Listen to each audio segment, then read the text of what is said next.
ฟังเสียงที่ฟังเสียงสลามสิมาฟังเสียงสลามสิเฮ้ยเฮ้ย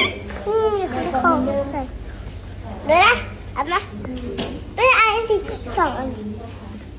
ไม่ใช่สองอันนี้ 1 2เฮ้ย1 2เฮ้ยไม่ทำได้ไม่ทำได้เฮ้ยว้ายตกแล้ว1 2เฮ้ยทำได้ไงอ่ะ ไอ้